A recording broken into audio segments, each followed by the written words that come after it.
The scent of gardenias is supposed to be sweet. That's what they tell you. Romantic. But on my wedding day, all I could smell was the bitter perfume of absence. Through the small gap in the rustic oak doors of the garden chapel, my world was framed in a perfect, painful rectangle. I saw my soon-to-be husband, Evan, his shoulders straight and steady, his eyes fixed on the doors behind which I was hiding. I saw our friends, our chosen family, their faces bright with anticipation. And then, in the front row, I saw them, 2 empty chairs. They weren't just chairs, they were gaping wounds in the fabric of the day.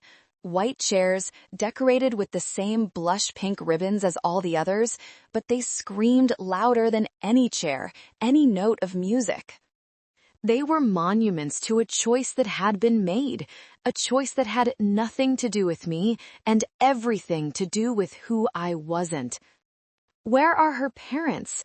The whisper slithered through the air, sharp as a needle. Did something happen? My maid of honor squeezed my arm, a silent question in her eyes. I could only shake my head, a tiny, almost imperceptible movement. My throat felt like it was lined with sandpaper. A hard, cold knot was forming in my stomach, a familiar feeling I'd carried since childhood. It was the feeling of being the before picture in a 2-part advertisement, the sensible, sturdy shoe next to the glittering stiletto. The stiletto, in my life, was my sister, Victoria. Evan must have sensed my hesitation. The music swelled, my cue to enter, but my feet felt bolted to the floor. He glanced back, his warm smile faltering for a fraction of a second when he followed my gaze to the empty seats. He gave a slight nod to his best man and walked back down the aisle, his steps sure and confident. The guests murmured, a wave of confusion rippling through the small crowd. He pushed the oak door open gently. "Hey," he said, his voice a low anchor in my swirling sea of panic. "They're not coming, are they?" It wasn't a question. It was a confirmation of a truth we'd both been dreading. I couldn't speak. I just looked at him, the man who saw me, all of me, not just the parts that were useful or convenient, the man who held me 3 weeks ago as I sobbed into his shirt after the phone call. The memory played back in my mind, vivid and cruel. I was in my office, a corner suite I'd earned through years of 70-hour weeks as a financial analyst. The promotion had just been announced. I'd called my parents, my voice buzzing with a rare, hopeful excitement. "That's nice, dear," my mother, Eleanor, had said, her tone flat. There was a pause. "Listen, Jacqueline, about this wedding. Your father and I have been talking. It's all just a bit much, don't you think?" "Much?" I'd repeated, confused. "We're keeping it small, 80 guests, the garden venue." "It's not the size, it's the flashiness," she'd interrupted. "The custom dress, the 4-course meal, the string quartet. It's just not fair to Victoria." I had gripped the edge of my desk, the polished mahogany suddenly feeling slick and unstable beneath my fingers. Fair? What does my wedding have to do with Victoria? "You know her modeling career is just taking off." My father, Richard, chimed in on the extension line, his voice carrying that familiar tone of placating disappointment he reserved just for me. "She's trying to build her brand as an influencer. She'll be getting engaged to Mark soon, you know, his family. Her wedding will need to be a certain caliber. And here you are setting this impossibly high bar. It puts her in an awkward position." The words had hung in the air, so absurd, so grotesquely selfish that I couldn't form a response. They weren't asking me to change my wedding.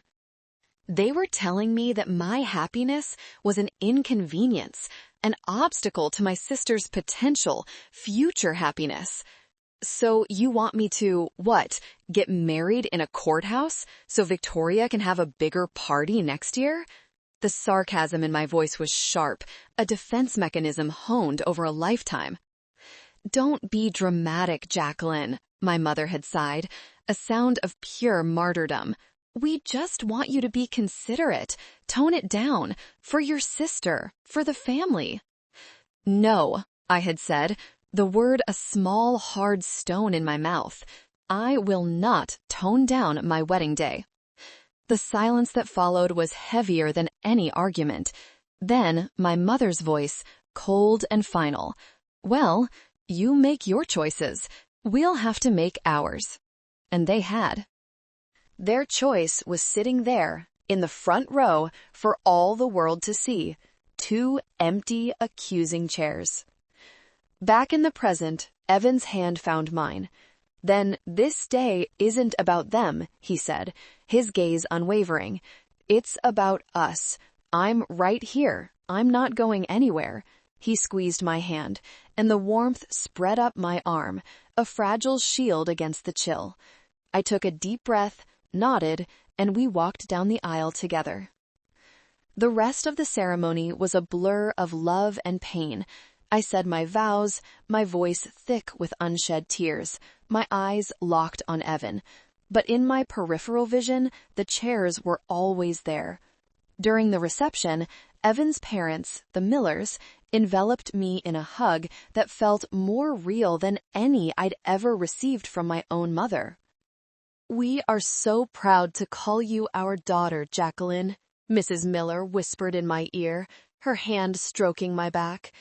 And that's when a single tear finally escaped, tracing a hot path down my cheek. Later, when the time came for the father-daughter dance, I stood awkwardly to the side, a fresh wave of humiliation washing over me. But then Mr. Miller was there, his hand outstretched. "May I have this dance?" he asked, his eyes kind. We swayed to the music, and for those 3 minutes, I let myself pretend. I let myself feel the unconditional love of a father, a feeling I'd only ever read about in books. But the fantasy shattered when my phone, left on the gift table, buzzed. It was a text from Victoria. "Mom and Dad are devastated. I can't believe you didn't even make sure they got their invitations. They're sitting at home heartbroken. Some daughter you are." I stared at the screen, the words blurring. The lie was so audacious, so cynically crafted, it stole my breath. It wasn't enough to not show up. They had to rewrite history, to paint me as the villain in a story they had authored. They had to make my pain my fault. I looked across the dance floor, at the family I was marrying into, laughing and celebrating, and then back at the phone in my hand. The cold knot in my stomach tightened, no longer just a feeling of being second best, but something harder, something colder. It felt like steel. Thank you for being here, right from the very beginning of my story. Let me know what city you're listening from in the comments below. The honeymoon was a sun-drenched haze of turquoise water and white sand in Kauai. Evan was determined to make me forget. He planned excursions, ordered champagne with every meal, and held me close every night, whispering that we were the only family that mattered now. And for a week, I almost believed him. I let the warmth of the Hawaiian sun bake the chill out of my bones. I let the rhythm of the waves wash away the echoes of my mother's voice. But the real world has a nasty habit of intruding. The day we landed back in Seattle, the gray sky and persistent drizzle felt like a fitting welcome. My phone, which had been blissfully silent for 7 days, lit up with the weight of unread messages and missed calls, mostly from concerned relatives who had been fed Victoria's version of events. "I just spoke to your Aunt Carol," my cousin texted. "She said your parents' invitations got lost in the mail? How awful." The anger, which had been simmering on a low heat, began to boil. They weren't just absent, they were actively managing their image, weaving a tapestry of lies with me as the careless, neglectful daughter. Evan saw the look on my face. "Don't," he said softly, taking my hand. Don't let them pull you back in. It's what they want. I know, I said, my jaw tight, but I can't let this lie stand, Evan. I just can't. He sighed, knowing it was a battle I had to fight for myself. Okay, but I'm right here. The next morning, I sat at my kitchen island, a fortress of stainless steel and quartz, and dialed my mother's number. My heart was pounding a frantic rhythm against my ribs, a drumbeat of old anxieties. She answered on the second ring, her voice a practiced performance of wounded fragility. Jacqueline, oh honey, I'm so glad you called. We were so worried. Worried? I kept my own voice level, a trick I'd learned from years of high-stakes financial negotiations. Emotion was a liability. You knew exactly where I was, Mom. I sent you the itinerary, just like I sent you the save the date, the formal invitation, and the link to the wedding website. There was a flicker of silence on the other end. The performance had faltered. Well, with the mail being so unreliable these days, things get lost. We were just devastated. We sat here, all dressed up, waiting for a call. Stop it, I said, the word sharper than I intended. Just stop lying. I could almost hear her recoil. I don't know what you're talking about. Why are you attacking me? After everything we've been through? We were heartbroken to miss your big day. I have the email receipt showing you opened the electronic invitation on April 12th at 10:15 a.m., I said, my voice as cold and precise as a surgeon's scalpel. I have the USPS tracking confirmation that the physical invitation was delivered to your mailbox on April 15th at 2:32 p.m. I have the RSVP card that you never sent back.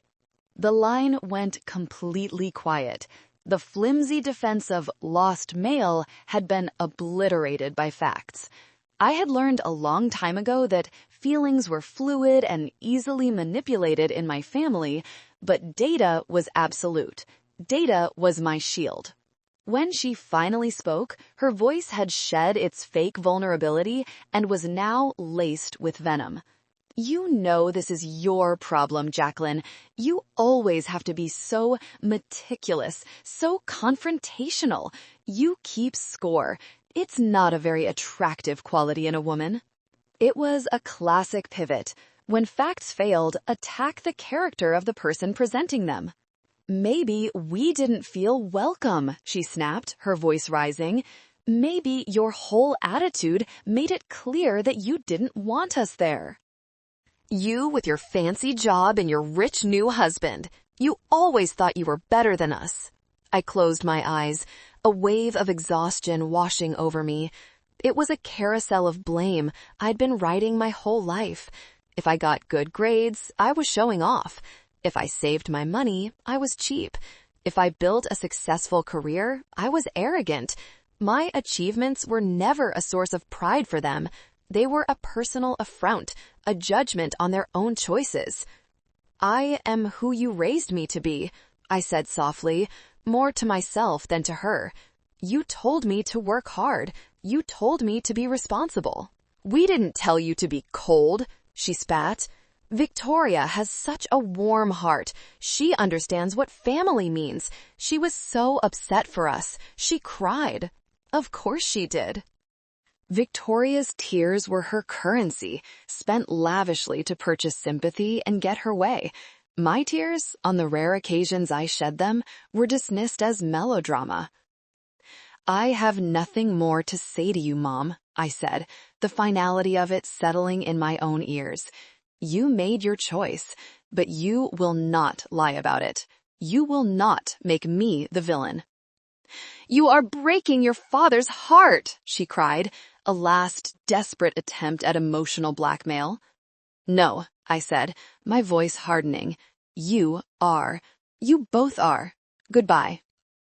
I hung up before she could respond. The silence in my kitchen was profound. I stared at my phone, my hand trembling slightly. There was no victory, no satisfaction, just a vast, empty ache where a mother's love was supposed to be.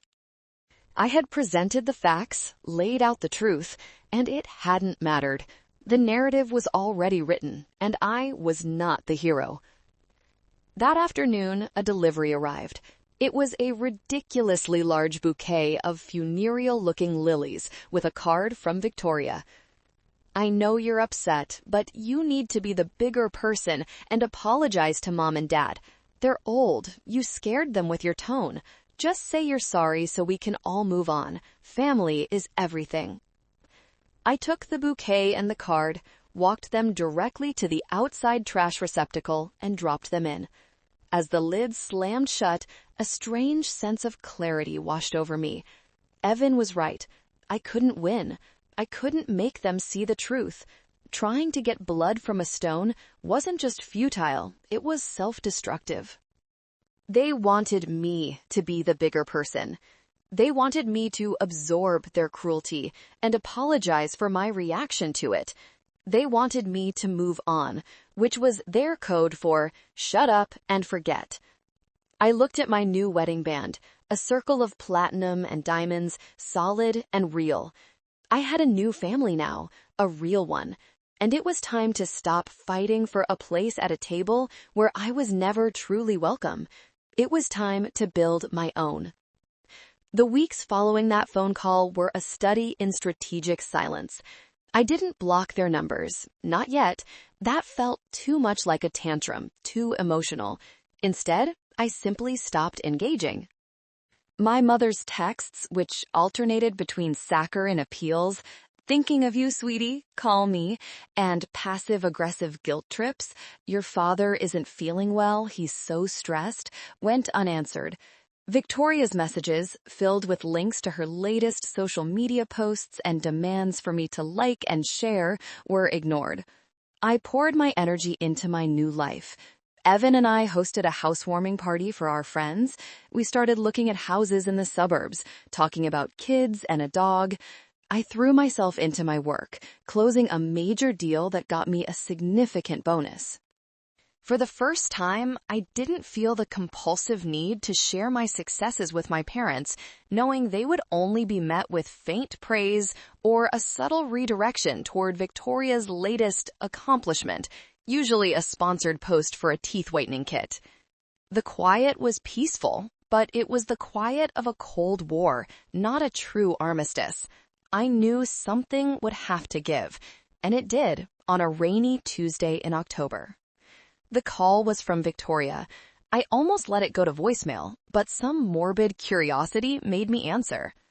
"Oh my God, Jackie, you are not going to believe it," she shrieked. No preamble, no "how are you?" It happened! Mark proposed. I could hear the clinking of glasses and laughter in the background. "Congratulations, Victoria," I said, my voice carefully neutral.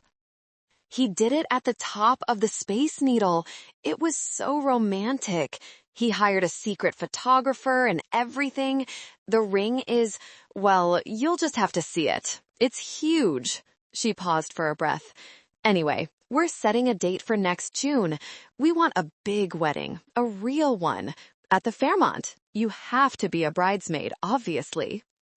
The casual arrogance of it, the assumption that after everything, I would just fall back into my designated role, was breathtaking. A real one.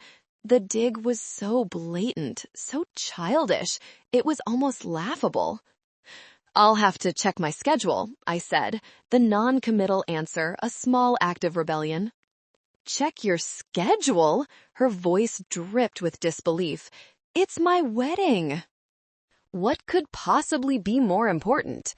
Before I could answer, I heard my mother's voice in the background. "Let me talk to her." The phone was passed. "Jacqueline," Eleanor said, her voice syrupy sweet, the voice she used when she was about to move in for the kill. "Isn't it wonderful news? We are all just so thrilled. Now, listen, this is very important. We need you to be on board for this. No more of that unpleasantness from your wedding. This is for Victoria. We all need to present a united front. Family is the most important thing." I stayed silent, letting her words hang in the air. She took my silence as acquiescence and continued, her voice gaining momentum. Mark's parents are very prominent people. Image is everything to them, so we will all be on our best behavior. You'll come to the engagement party, you'll help Victoria with the planning, you'll be a bridesmaid, and you will smile for the pictures. We need to show everyone that we are a normal, happy, supportive family. A normal, happy, supportive family. The words were a lie, a flimsy stage set they expected me to prop up with my own body. They hadn't just skipped my wedding, they had tried to sabotage it. They had lied about it, and now, not 4 months later, they weren't just demanding my presence, they were demanding my performance. They needed a prop, the successful older sister, to complete their perfect family portrait.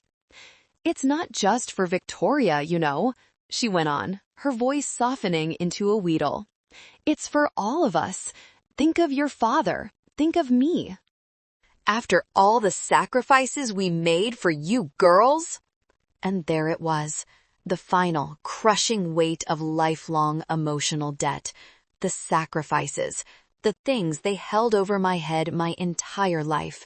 The braces, the college tuition I had helped pay for with scholarships and part-time jobs, the car they had co-signed for. Everything was a transaction, and my obedience was the interest payment. Sự hiện diện của con là món quà cho em gái con, she said, her voice dropping to a conspiratorial whisper. Don't be so selfish. Don't be selfish. The same 2 words she'd used on me my entire life. Don't be selfish, Jacqueline. Let your sister have the last cookie. Don't be selfish. Wear the hand-me-down dress so we can buy Victoria a new one. Don't be selfish. Give up your weekend to help her move. Don't be selfish. Tone down your wedding. Don't be selfish. Swallow our cruelty and smile for our pictures. Something inside me, a tightly wound spring I had been compressing for 29 years, didn't just break. It vaporized. The rage, when it came, was not hot. It was glacial. A cold, silent, all-consuming fury that burned away every last shred of hope, every lingering vestige of childish longing for their approval. The grief I had felt on my wedding day evaporated, replaced by a terrifying, crystalline clarity. I was not a daughter to them. I was a resource, a utility, an ATM. And my purpose was to fund, support, and validate the life of their real child, Victoria. My own life, my own happiness, was at best an irrelevant subplot, and at worst, a direct threat to the main story. They thought I was made of soft, pliable things, guilt, obligation, a desperate need to be loved. They had no idea I was built on a foundation of logic, data, and resilience. They had mistaken my patience for weakness. They had mistaken my love for a leash. In that moment, standing in my quiet, orderly home, the phone pressed to my ear, I stopped trying to be loved by them. I stopped mourning the family I didn't have, and I started to plan. Jacqueline, are you there? My mother asked, a hint of irritation in her voice. I took a slow, deliberate breath. When I spoke, my voice was unrecognizable, even to me. It was calm, devoid of any emotion. It was the voice I used when I was about to liquidate a failing asset. I'm here, I said. Send me the details for the engagement party. I'll be there. Oh, wonderful, she gushed, relieved. I knew you'd do the right thing. Oh, I would do the right thing. But my definition of the right thing had just undergone a seismic shift. They wanted a performance. They wanted me to play a part. Fine, I would play it, but they had no idea I was about to rewrite the entire script. And in my version, I was the only one who would be taking a bow at the end. The snap wasn't loud. It was a silent, internal event, but its reverberations were about to bring their entire world crashing down. The plan began not with a bang, but with a click. The click of a new folder being created on my secure personal server. I labeled it simply Project Vindication. My first step was methodical, almost robotic. I compiled every piece of evidence related to my wedding. I saved the email with the evite and its digital timestamp showing it had been opened on my mother's iPad. I scanned the USPS delivery confirmation. I screenshotted Victoria's gaslighting texts. I wrote a detailed, dispassionate timeline of every conversation, every ignored call, every manipulative message. It was a dossier of deceit, and looking at it all laid out, a cold satisfaction began to bloom in my chest. This wasn't just a feeling anymore. It was a prosecutable case in the court of family opinion. But that was just the beginning. The snap hadn't just severed my emotional dependence. It had triggered my analytical mind into overdrive. My parents' casual disregard for my life, their absolute certainty that I would finance their emotional needs indefinitely, felt like more than just bad parenting. It felt entitled, reckless, and as a financial analyst, reckless was a word that always made me dig deeper. They had always been careless with money, but it was a specific kind of carelessness. They never had savings, yet Victoria always had the latest iPhone. They complained about property taxes, yet my mother had a new designer handbag every season. I had always subsidized them in small ways, paying for a new water heater here, covering a dinner there, writing it off as a daughter's duty. I had even, foolishly, kept my name on a joint emergency credit card with my mother, a card I thought was dormant.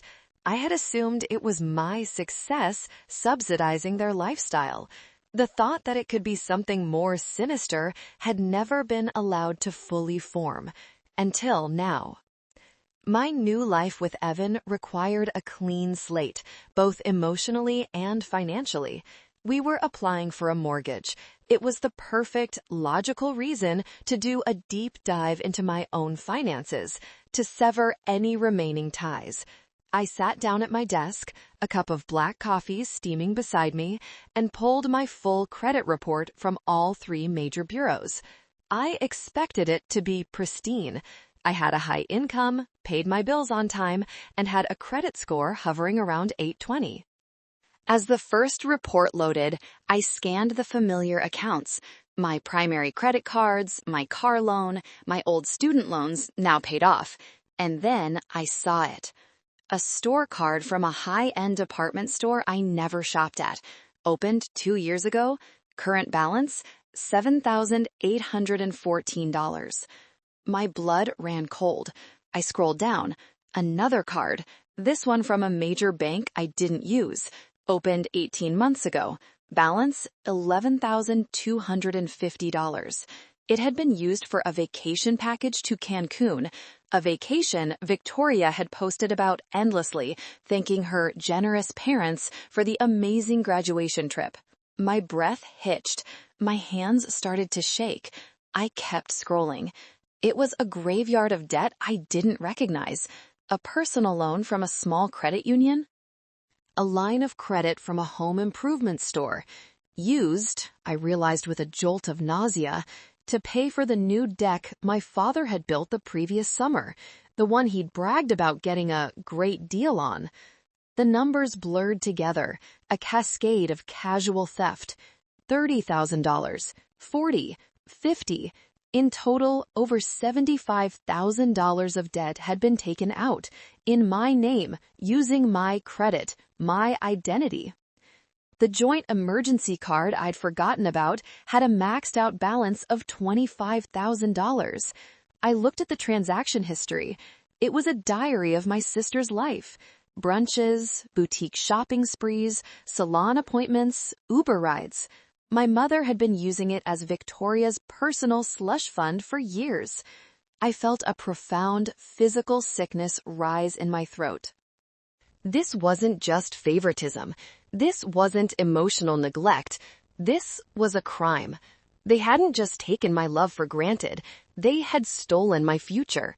They had used my good name, the name I had worked tirelessly to build, as their personal line of credit. The foundation of my life, the financial security I had painstakingly constructed, was a sham. Underneath the surface, they had been drilling holes in it for years. The memory of a conversation from 5 years ago came rushing back. My mother, asking for my social security number. "It's for a family life insurance, honey," she'd said breezily. "It's cheaper if we bundle everyone together." I had given it to her without a second thought. Because who questions their own mother about life insurance? Who imagines the person who gave them life would use their most private information to commit methodical, long-term fraud? This was the ultimate betrayal. It recontextualized everything. Their desperation for me to tone down my wedding wasn't just about protecting Victoria's ego, it was about protecting their scheme. A big, flashy wedding meant scrutiny. It meant new in-laws. It meant questions. My success wasn't just an emotional threat to them. It was a financial one. If I was doing so well, why would I have maxed out store cards and personal loans? And their insistence that I attend Victoria's wedding now took on a terrifying new light. It wasn't about family image. It was about keeping me in the fold. It was about ensuring their golden goose didn't realize she was being plucked bare. They needed me compliant. They needed me smiling. They needed me to keep playing my part so the money could keep flowing. The cold, strategic anger from the snap was now white hot, but it didn't make me reckless. It made me laser focused. I didn't scream. I didn't cry. I printed everything. Every statement, every fraudulent application I could access online. I highlighted every transaction, every date, every lie. My office transformed from a place of work into a war room. The file, Project Vindication, grew from a handful of screenshots into a thick, damning binder. I looked at the picture on my desk, a photo of me and Evan on our wedding day. We were laughing, his arm wrapped tightly around me. That was my future, a future they had put at risk, a future they had tried to steal from me to finance a life of lies for my sister. I closed the binder. The shock had passed. The hurt was still there, a deep, resonant ache, but towering over all of it was a cold, unyielding resolve. This was no longer just about a skipped wedding or hurt feelings. This was about justice. This was about taking back my name, and I knew with absolute certainty that I would not be attending Victoria's wedding as a bridesmaid. I would be attending as her creditor, as their day of reckoning, and I would need a very good lawyer. Finding the right lawyer was my next move. I didn't go to a family law attorney. This had escalated far beyond a family dispute. I needed someone who specialized in financial crimes. My search led me to Benjamin Carter, Esquire, a man with a reputation as a shark in a tailored suit. His reviews described him as relentless, meticulous, and unflappable. He was perfect. I walked into his downtown Seattle office, a sleek space of glass and chrome clutching my binder. I felt strangely calm. The emotional storm had passed, leaving a quiet, determined landscape in its wake. Carter was a tall, imposing man in his late 50s with sharp eyes that missed nothing. He listened to my story without interruption, his face a mask of professional neutrality. I started with the wedding, the empty chairs, the emotional manipulation. I wanted him to understand the foundation of betrayal upon which the financial crimes were built. Then I opened the binder. I laid it all out, the credit reports, the highlighted statements, the timeline. As he turned the pages, his expression shifted from neutral to a look of grim focus. He would pause on a specific charge, a muscle in his jaw tightening. "They used a fraudulent address on this application," he murmured, pointing to one from the home improvement store. "An old P.O. box. Smart. It prevents the statements from coming to your actual home. He looked up at me, his eyes no longer neutral, but filled with a kind of steely empathy. "Miss Rhodes," he began, then corrected himself. "Jacqueline, what they have done is not just morally reprehensible, it is a series of felonies. Identity theft, wire fraud, mail fraud. We have enough here to put them in serious legal jeopardy." Felonies hung in the air. Hearing it from a legal professional made it terrifyingly real. A part of me, the little girl who still wanted her parents' love, flinched. But the woman who had sat in her office staring at $75,000 of stolen debt stood firm. "What are my options?" I asked, my voice steady. "We have two paths," he explained. "The first is the criminal path. We take this binder to the district attorney's office. They will almost certainly press charges. Your parents, and likely your sister as an accessory, could face prison time. It would be a public, messy, and painful process." He let that sink in. "The second path is the civil path. We use the threat of criminal prosecution as leverage to force a settlement.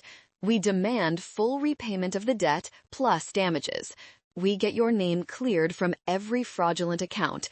We make you whole again, financially, and we do it quietly, on our terms."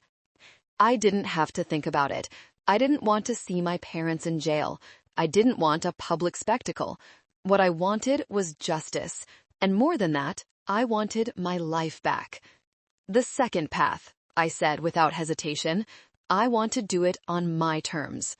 A thin smile touched Carter's lips. "Good choice. It gives us all the power. Now, we continue to gather our evidence. We operate in silence until the moment of maximum impact." Over the next few weeks, Carter's office worked with forensic accountants. They subpoenaed bank records. The picture grew darker and more detailed. They had a system. My mother would open the accounts. My father would co-sign using a forged power of attorney form they'd had me sign years ago under the guise of estate planning, and Victoria would spend the money. They had been doing it in small ways since I first went to college. Then came the icing on the cake. The engagement party was a lavish affair at a downtown hotel. I went, playing the part of the dutiful sister. I wore a demure navy dress, smiled politely, and endured Aunt Carol's probing questions and my mother's triumphant, gloating glances. Victoria flashed her diamond ring, a gaudy 2-carat monstrosity. "Isn't it divine?" she'd gushed. "Mark has such good taste. Mom and Dad helped him pick it out." They contributed, of course, for their perfect girl. Later that week, a check arrived in the mail. It was for $2,000 from Victoria. The memo line read, "For your bridesmaid dress and travel." Enclosed was a handwritten note on sparkly pink stationery. "Jackie, so glad you've decided to stop being difficult. Here's a little something to help you get a gorgeous dress for my big day. Please just show up and smile for the pictures. It's all about the family image. Love, Tori." It was the ultimate act of hubris. The condescension, the bribe, the sheer unadulterated gall of it. But my eyes were fixed on the account information printed on the check. It was from a bank I didn't recognize. On a hunch, I forwarded a picture of it to Benjamin Carter. His call came an hour later. "Jackpot," he said, and I could hear the grim satisfaction in his voice. "The account this check is drawn from, it's one of the fraudulent ones. A line of credit opened in your name 6 months ago." I felt a dizzying wave of vertigo. She was trying to buy my compliance for her wedding using my own stolen money. The sheer theatrical irony of it was almost too much to bear. They weren't just criminals. They were bad writers, crafting a story with a twist so obvious it was insulting. I took the check and Victoria's cloying note. In the box, I placed my own note, written on a plain white index card in stark black ink. I wrote only 5 words. My presence isn't for sale. I didn't sign it. Then I did one better. I took the check, and with a black Sharpie, I wrote void across the front in large, angry letters. I put both the voided check and my note back in the envelope, drove to the post office, and sent it back to her. It wasn't a declaration of war. It was a refusal to play the game.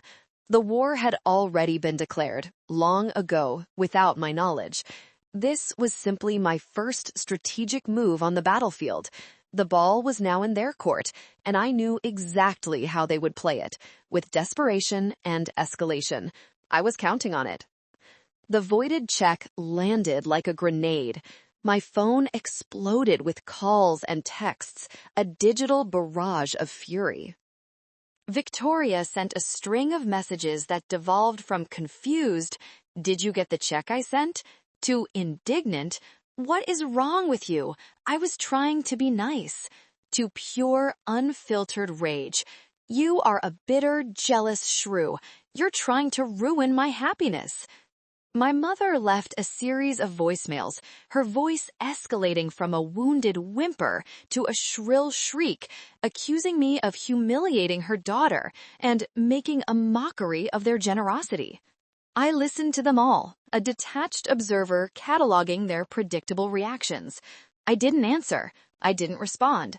My silence was a wall they couldn't breach, and it was driving them insane. In their world, I was supposed to react. I was supposed to get defensive, to argue, to cry. That was the dance we had always done. But I was no longer on the dance floor. I was in the orchestra pit, and I was about to change the music. A week later, the inevitable escalation came. It was a call from my father. His voice, usually a background hum in the symphony of my mother's and sister's demands, was uncharacteristically firm. "Jacqueline, enough of this foolishness," he said, attempting a tone of patriarchal authority that he had never earned. "Your mother is a wreck. Your sister is in tears.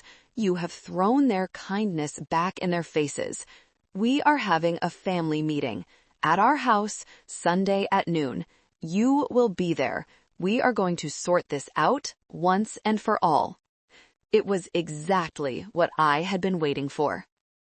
They were summoning me to their home turf, a place filled with a lifetime of ghosts and hierarchical power. They were assembling their allies. I knew my Aunt Carol, the family gossip, and my mother's chief lieutenant would be there. They planned to corner me, to outnumber me, to use the sheer force of collective family pressure to crush my rebellion and force me back into line before Victoria's wedding. It was an ambush. "An ambush," I said to Benjamin Carter over the phone. "They want to put me on trial in their living room." "Perfect," he replied, a hint of excitement in his calm voice. "An ambush requires the element of surprise. But the surprise, this time, will be all ours. Do you accept the meeting?" "On one condition," I said. "I'm bringing a guest." "Of course," he said. "I'll clear my schedule. Let them set the stage. We'll be the ones to bring down the curtain." That Sunday, I drove to my childhood home, a place I hadn't visited in months. The familiar streets felt alien, like a scene from someone else's life. As I pulled into the driveway, I saw their cars already there, along with my aunt's minivan. They were ready for me. I took a deep breath. Evan had wanted to come, to stand by my side, but I had refused. This was my battle to fight. My armor was not a supportive husband. It was the thick binder lying on the passenger seat next to me. I walked to the front door and rang the bell. My mother opened it, her face a mask of tragic disappointment. "Jacqueline," she said, her voice heavy with sorrow, "I'm glad you came to your senses." I walked into the living room. It was arranged like a courtroom. My father sat in his large armchair, the judge's seat. My mother sat on the sofa, flanked by Victoria and Aunt Carol. They all looked at me, a panel of jurors who had reached their verdict long before the trial began. Sit down, Jacqueline, my father commanded, gesturing to a small, isolated chair they had placed in the middle of the room. The defendant's chair. I remained standing. We are all very hurt, my father began, launching into a prepared speech.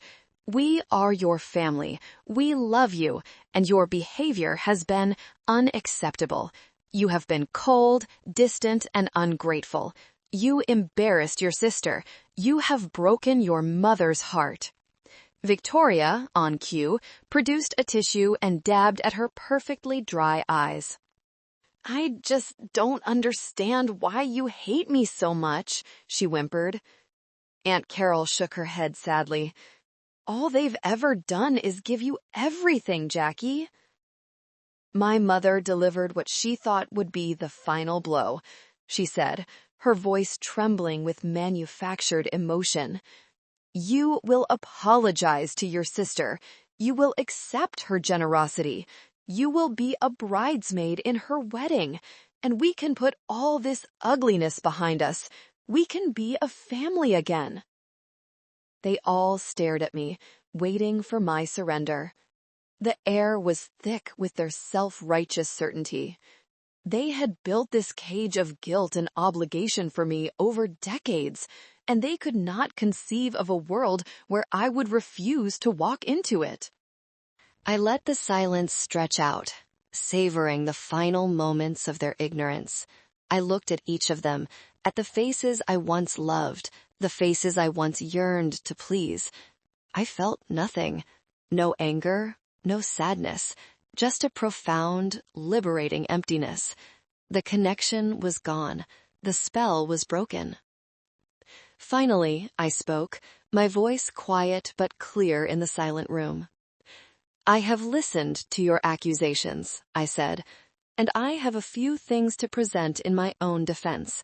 But first, I'd like to invite my counsel to join us. I turned, walked to the front door, and opened it. Standing on the porch, holding a sleek leather briefcase, was Benjamin Carter.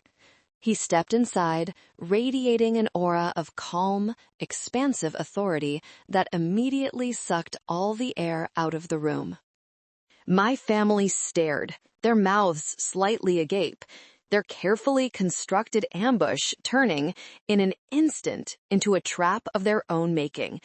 The trial was about to begin, but they had fundamentally misunderstood their role in it.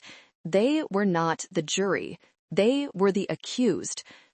The effect of Benjamin Carter's presence was instantaneous and absolute. It was like dropping a block of dry ice into water. The room filled with a vapor of confusion and panic. My father, who had been leaning forward in his armchair like a king on his throne, sank back into the cushions. Victoria's whimpering ceased, replaced by a wide-eyed stare. My mother's face, a carefully composed mask of maternal grief, crumbled into pure shock.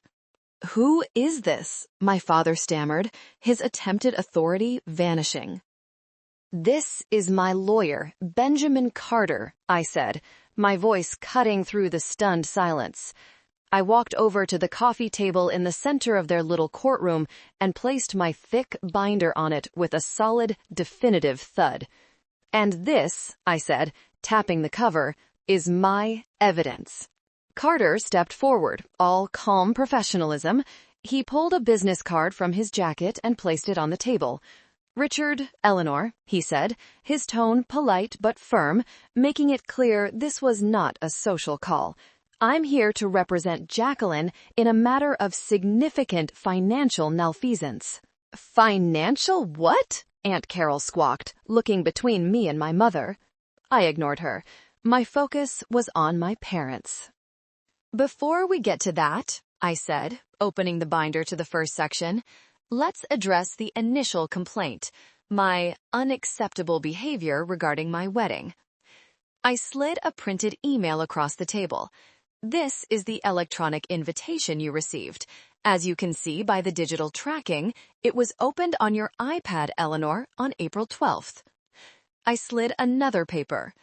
This is the U.S. Postal Service delivery confirmation for the physical invitation, received at this address on April 15th. I continued, laying out the evidence piece by piece, the ignored follow-up texts, the unanswered emails. "You didn't miss my wedding because of a lost invitation," I stated, my voice devoid of emotion. "You boycotted it.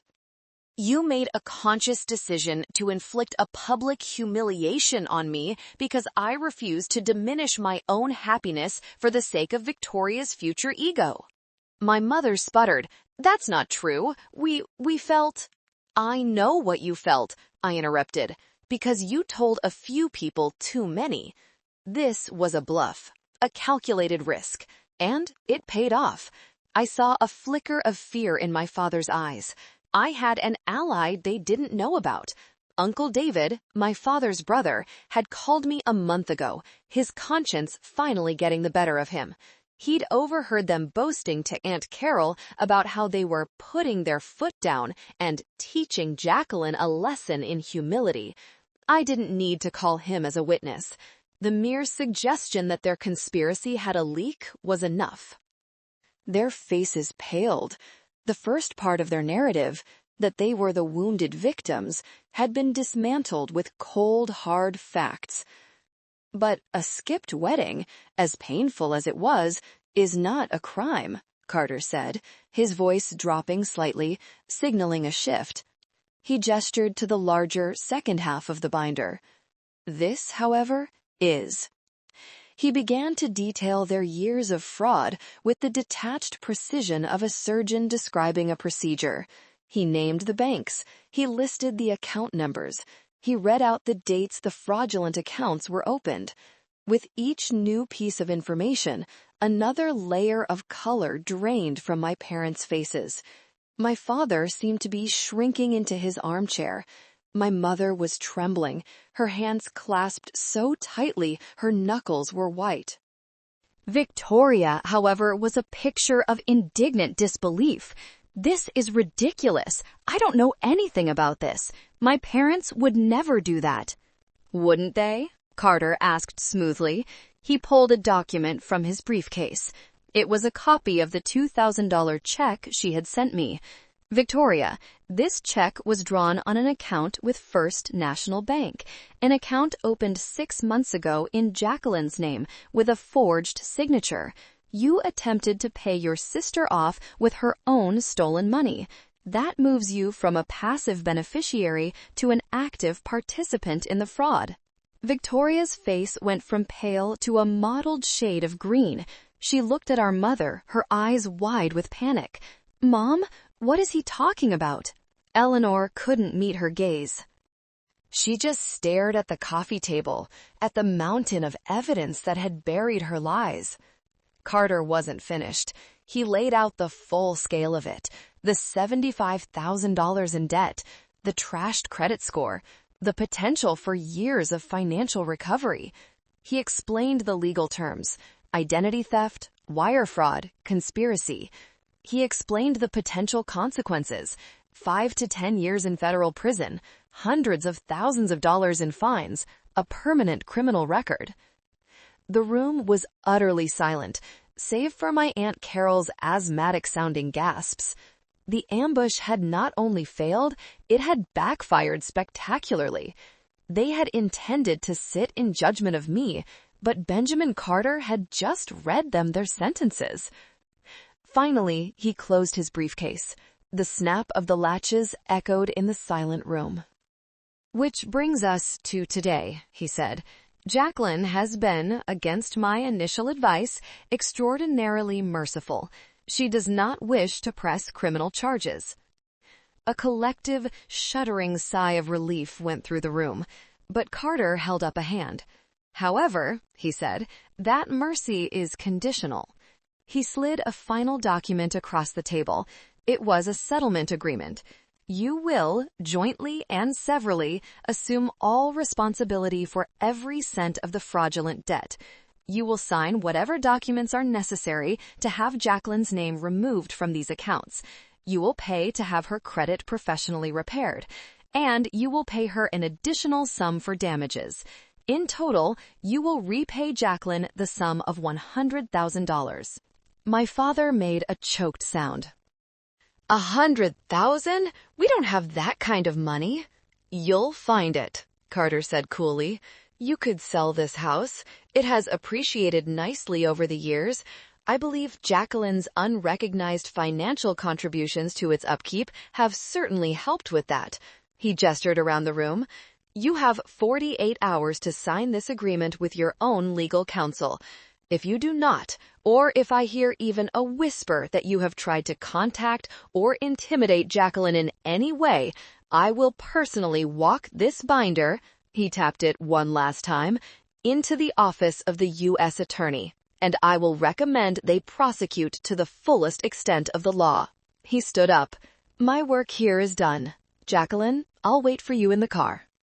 He gave my parents one last, unreadable look, then turned and walked out, closing the door softly behind him. I was alone with them again, but everything was different. The power dynamic had been irrevocably shattered. They weren't my parents anymore. Not really. They were defeated opponents. My father was slumped in his chair, looking 100 years old. Victoria was openly sobbing, her perfect makeup running down her face. And my mother was looking at me. For the first time, she was truly looking at me. And in her eyes, I saw something I had never seen before. Pure, unadulterated hatred. I had taken her favorite toy away. I had exposed her. I had won. I didn't say a word. I turned my back on the wreckage of my childhood and walked out the door, into the clean, crisp air of my new life. Thank you for staying with me through that. You are truly a persistent and wonderful person. If you've journeyed with me this far, please do me a favor and like this video and comment with the number 1 below, just so I know you're here. Your support means the world to me. It truly does. Now comment with a 1 and listen to how the rest of my story unfolded. The aftermath was not a loud explosion, but a slow, silent collapse. My parents, faced with an unwinnable war on 2 fronts, legal and financial, capitulated. Their lawyer, a small-town man completely out of his depth, advised them to sign the settlement agreement immediately. The house I grew up in, the backdrop to so many lonely holidays and hollow victories, went on the market a week later. Word travels fast in a family, especially when lubricated by scandal. Uncle David, true to his word, confirmed the story to anyone who asked. He told them about the deliberate wedding boycott. When news of the financial fraud leaked out, which it inevitably did, the carefully constructed facade of my perfect family disintegrated. The whispers at my wedding turned into a roar of condemnation directed squarely at them. Victoria's wedding was the final public casualty. The event she had dreamed of, the one for which my own happiness was deemed an acceptable sacrifice, became a ghost of what it was meant to be. Mark's prominent family, horrified by the scandal and the potential stain on their own reputation, pressured them to downsize. The grand ballroom at the Fairmont was canceled, replaced by a subdued reception at a local country club. Dozens of relatives, now aware of the full story, sent their regrets. They chose not to attend, their empty chairs a silent, echoing judgment. I heard from a cousin that, on the day, Victoria looked less like a blushing bride and more like a queen presiding over a failed state. The family image she and my mother were so desperate to project was one of sparse crowds and forced smiles. The most telling detail was that my parents, having sold their home, had to list a temporary rental apartment on the wedding invitation. There is no greater social come-down than that. I felt a certain grim satisfaction, yes, but it wasn't the triumphant, fist-pumping victory I might have imagined. It was quieter. It was the feeling of a heavy, sodden coat finally being lifted from my shoulders. It was relief. It was freedom. The money from the settlement arrived in an escrow account managed by Carter. It cleared the debt, funded the credit repair agencies, and left a substantial amount over. I put it all into a trust fund. I didn't want it. It was blood money, tainted by years of deceit. One day, it would go toward my own child's college fund, a way to turn their poison into my child's future. 2 years passed. 2 quiet, beautiful, ordinary years. Evan and I bought a house in Olympia, an hour south of the city, a place with a big yard and mountain views. We filled it not with ghosts and obligations, but with laughter and friends. The Millers became the only grandparents I'd ever truly known, showering me with the uncomplicated affection I had always craved. And 6 months ago, our son James was born. Holding him in my arms for the first time, a tiny, perfect being who depended on me for everything, I finally understood the depth of my parents' depravity. To look at your own child and see not a soul to be nurtured, but an asset to be leveraged, it was a level of moral bankruptcy I could not comprehend. And in that moment, I swore that James would never, ever feel like a supporting character in his own life. He would always be the lead. Life settled into a new rhythm of midnight feedings, first smiles, and the pure, unadulterated joy of watching a tiny human discover the world. The silence from my former family was a blessing, a peaceful quiet that allowed my new life to grow. Until last week, a text message from an unknown number appeared on my phone. "I know you blocked me, but you cannot keep a grandchild from him, mother. I have rights." It was from Eleanor. I stared at the message, this pathetic attempt to pry open a door I had welded shut. Rights. The audacity of that word. She thought our shared blood gave her rights? Blood was just a biological fact. Family was a choice. It was loyalty. It was respect. It was showing up, not just when it was convenient, but when it mattered. Evan came up behind me, lapping his arms around my waist and resting his chin on my shoulder. He read the message over my shoulder. "What are you going to do?" he asked softly. I thought for a moment. The old Jacqueline would have agonized. She would have felt a pang of guilt. She would have drafted a dozen angry responses. But that Jacqueline was gone, a ghost in a house that had been sold to strangers. I simply held down my finger on the message, selected block and report junk, and watched the message disappear. I felt nothing. No anger, no guilt, no satisfaction. Just nothing. It was like swatting away a fly, a distant, irrelevant buzz. My family is here, in this house. It's my husband, who chose to walk back down the aisle to take my hand. It's my son, whose giggle is the best sound I've ever heard. It's my in-laws, who taught me that love isn't a transaction. My family is defined by love, not obligation, by choice, not by blood. My parents and sister got what they deserved, I suppose. Not a dramatic Hollywood-style downfall, but something quieter and more poignant. A life of mediocrity, haunted by the wealth and status they so desperately craved, but could never legitimately obtain.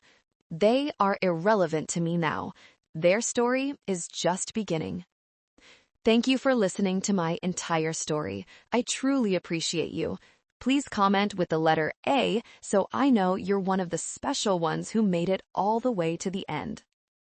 If you have any feelings you'd like to share about this story, please write them down, and feel free to click on another video on this channel to enjoy more of our stories.